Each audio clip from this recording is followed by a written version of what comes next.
रमजान मुबारक हो। पहले इस देश के सनातन को मानने वाले के करोड़ों लोगों को बधाई। उन्होंने होली में नफरत को खत्म कर मोहब्बत को जिंदा कर दिया और इनकी साजिश बेनकाब हो गई। ये मैं दिल की गहराइयों से कह रहा हूं। इसीलिए मोदी जी से एक आग्रह है, मैं ज्यादा नहीं कहूंगा। अभी लोग कह रहे थे कि ये राजनीतिक प्रोटेस्ट है। मैंने कहा मंडल का भी प्रोटेस्ट था, कमंडल का भी प्रोटेस्ट था, बीना आंदोलन था, जाट आंदोलन था, गुजरात आंदोलन था, गुजर आंदोलन थे, आरक्षण आंदोलन हुए। सभी तरह के विचार और आजादी से जीने के लोगों के लिए जब हमारे ही देश में संविधान से ऊपर कोई व्यक्ति और कोई शासन हो जाए तो मरता क्या नहीं करता। हमारे पास मरने का जज्बा है। मैंने बार बार कहा है कि जहां रोशनी है वहां अंधकार नहीं है, और जहां अंधकार है वहां रोशनी नहीं है। जहां डर है वहां इस्लाम नहीं है, जहां इस्लाम है वहां डर नहीं है।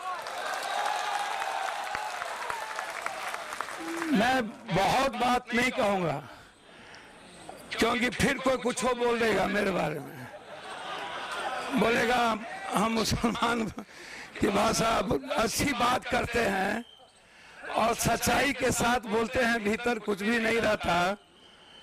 मुद्दों पर चाहे एसटी एससी का सवाल हो, मैं हमेशा कहता हूं मोदी जी को मुसलमान से नफरत नहीं है।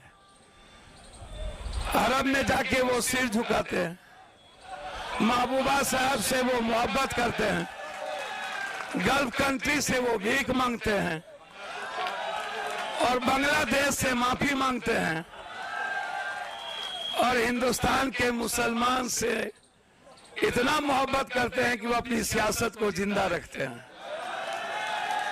वो कुछ नहीं बिगाड़ सकते किसी का, या पप्पू यादव या कोई।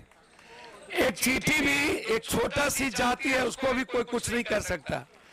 देखो, मैंने बार बार कहा कि कोरोना आया, लोगों ने कहा साथ साहब ने कोरोना ले आया, तो मैंने कहा औकात थी तो गिरफ्तार काहे नहीं कर लिया? आज तक क्यों गिरफ्तार नहीं हुए? इसीलिए आपके जो मुद्दे हैं, चाहे जितने मुद्दे होते हैं, एनआरसी हो, सीए हो, कुछ भी हो, एक जो मेरी समझ है सच्चाई के साथ मैं सदन में मजबूती के साथ सड़क से लेकर सदन तक उठाता हूं। आप बेफिक्र रहें, मेरी हैसियत जितनी है आपके अधिकार और आपकी खुशियों के लिए पप्पू यादव पहला शख्स होगा जो कुर्बानी देने के लिए तैयार होगा, उसमें कमी नहीं होगी। इन्हीं शब्दों के साथ पुनः रमजान की ढेर सारी शुभकामनाएं। आप सबको मुबारकबाद। हमारे बीच धर्मेंद्र भाई, पूरा सपा यहाँ बैठे हुए हैं। मैं धर्मेंद्र भाई और पूरे सपा की टीम को भी बहुत बहुत बधाई, धन्यवाद। आज के इस मुजाहिरे की सदारत फरमा रहे ऑल इंडिया मिली काउंसिल के सदर आली वकार, स्टेज पर मौजूद तमाम ही तंजीमों के, all India Muslim personal law board के सदर आली वकार और तमाम ही तंजीमों के सरबराहान, हमारे दीगर तमाम मेहमान, बुजुर्गों और दोस्तों, मैं सबसे पहले तो आप हजरात से बहुत ही अदब के साथ गुजारिश करता हूं कि आप हजरात अपनी जगह पर बैठ जाइए। देखिए, अदब के साथ रहना, बावकार तरीके पर रहना, मुनज़्ज़म रहना पहली शर्त है किसी भी एहतिजाज के लिए। आपके दरमियान में जो आवाज़ें आ रही हैं ये मुनासिब नहीं है। आप बात सुनिए, लोगों की सारी क़यादत आपकी जमा है और 10 मेंबरान पार्लियामेंट आपके बीच में आपकी बात कहने के लिए आए हैं। अगर आप डिस्टर्ब करेंगे या डिस्टर्ब होंगे तो इस धरने और मुजाहिरे का वक़ार जो है वो मुतासर होगा। रमजान शरीफ का महीना है, अपनी जगह संजीदगी से बैठिए और हम लोगों की सबकी बात सुनिए और उसका पैगाम लेकर के जाइए। अजीजों और दोस्तों, मैं सिर्फ 2-3 बातें आपके दरमियान में अर्ज करके आपसे गुजरता हूँ कि पिछले बहुत दिनों से, कई सालों से इस मुल्क के सामने बहुत से गंभीर चैलेंजेस और मसाइल है। और हम लोग उससे लगातार जूझ रहे हैं। और जो हालात हैं जिनको हम फेस कर रहे हैं उससे आप अच्छी तरह से वाकिफ हैं। हमारे सामने इससे पहले 3 तलाक का मसला खड़ा किया गया, मदारिस पर हमला, मसाजिद पर हमला, ये सारा एक सिलसिला है जो लगातार चल रहा है। अब आकर के जो सबसे कीमती हमारे बुजुर्गों का असासा है जो अल्लाह के नाम पर उन्होंने वक्फ किया और जिसके जरिए से हम गरीबों कमजोरों की मदद करते हैं, और वो एक बाकायदा चैनलाइज हमारा एक सिलसिला है। अब उस पर हिंदुस्तान की हुकूमत की नजर है और उसने एक ऐसा बिल लाकर हम लोगों को परेशानी में डाल दिया है कि रमजानुल मुबारक का महीना है और पूरे मुल्क से हम लोग अपने घरों को छोड़कर उस परेशानी का मुकाबला करने के लिए इस मुजाहिरे के जरिए से यहाँ पर जमा है और अपनी बात हुकूमत हिंद तक पहुँचाना चाहते हैं।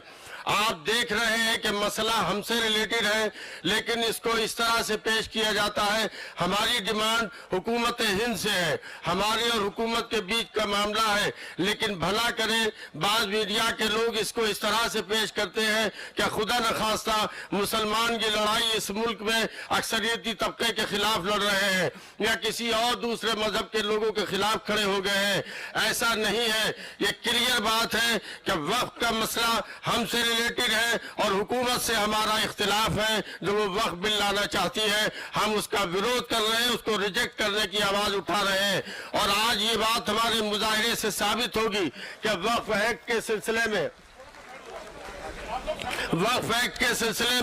न सिर्फ मुसलमानों की तरफ से ये मुजाहिरा हो रहा है, न सिर्फ मुसलमान जो है वो उसको रिजेक्ट करने की डिमांड कर रहे हैं, बल्कि सैकड़ों मेंबर, दसियों मेंबरान पार्लियामेंट और दूसरे तमाम गैर मुस्लिम तंजीमों के जिम्मेदार भी हमारे स्टेज पर मौजूद है और वो आज इस वक्फ बिल की मुखालिफत कर रहे हैं।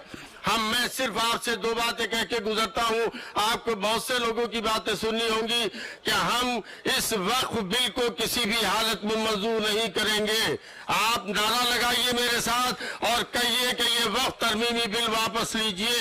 वक्फ तरमीमी बिल 2024, वक्फ तरमीमी बिल 2024, वक्फ तरमीमी बिल 2024। यह समझ लेना चाहिए हमारी हुकूमत को कि हम अगर सब्र के साथ हालात का मुकाबला कर रहे हैं तो इसका मतलब ये नहीं है कि हम किसी दबाव में हैं, हम किसी परेशानी में हैं, बल्कि हम चाहते ये हैं कि ये मुल्क खुशहाली और तरक्की के रास्ते पर आसानी से चले और हम सब मिलकर अपने मसाइल को हल करते चले और यहाँ पर हर शख्स को इज्जत मिले, हर शख्स को रोटी कपड़ा मकान मिले और वो अपने मजहबी हुकूक के साथ यहाँ पर जिंदा और सलामत रहे।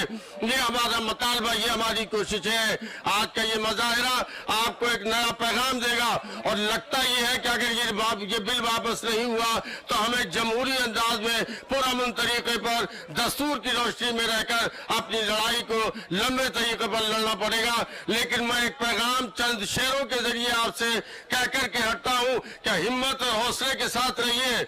ये बात जो उड़ाई जाती है कि हम कमजोर हो गए, हम डर गए, हम खौफजदा हो गए, ऐसा कुछ भी नहीं है। मैं ऐलान करना चाहता हूं और कहना चाहता हूं और आपके दरमियान ये पैगाम छोड़ना चाहता हूं कि इसी खाक से, इसी जमीन से उभरते चलो, बड़ों दिलेरों अंधेरों से जंग करते चलो। सिसकती रात का साचा पिघलने वाला है और सहर करीब है, सूरज निकलने वाला है। इंशाअल्लाह ताला हालात बदलेंगे और हम इस मुल्क को सही रास्ते पर, सही दिशा पर ले जाने में कामयाब होंगे। बहुत बहुत शुक्रिया।